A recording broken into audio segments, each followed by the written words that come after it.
আজ আমরা কথা বলবো ইউটেরাইন ফাইব্রয়েড এম্বোলাইজেশন নিয়ে। এই ব্যাপারে আমরা আগেও ভিডিও করেছি, আপনারা জানেন, কিন্তু আজকে বলবো একটা পেশেন্টের গল্প। এই ভদ্রমহিলা আমাদের কাছে 3 বছর আগে ইউটেরাইন ফাইব্রয়েড এম্বোলাইজেশন বা এই যে অ্যাঞ্জিওগ্রাফিক চিকিৎসার কথা বলছি সেটা করিয়েছিলেন। কেন করিয়েছিলেন?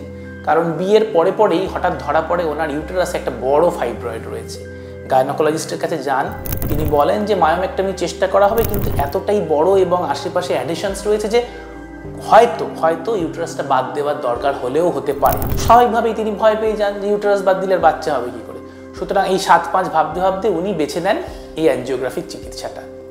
আজকে 3 বছর পর উনি ফলো আপে এসছেন। আর সব থেকে মজার কথা কি জানেন? ওনার কোলে একটা ছোট্ট বাচ্চা। এই কথাটা কেন বললাম? কারণ অনেকেই আমাকে জিজ্ঞাসা করেন যে ডাক্তারবাবু, এই ইউটেরাইন ফাইব্রয়েড এম্বোলাইজেশনের পরে কি বাচ্চা নেওয়া সম্ভব, প্রেগনেন্সি কি আসে? তাদের জন্য উত্তরটা খুব ক্লিয়ার, নিজেরাই বুঝতে পারছেন, অতি অবশ্যই আসে। প্রেগনেন্সির ওপর কিন্তু এর কোনো এফেক্ট হয় না। এই ব্যাপারে বিশদে জানতে, ডিটেল জানতে আমাদের চ্যানেল সাবস্ক্রাইব করতে পারেন। ধন্যবাদ।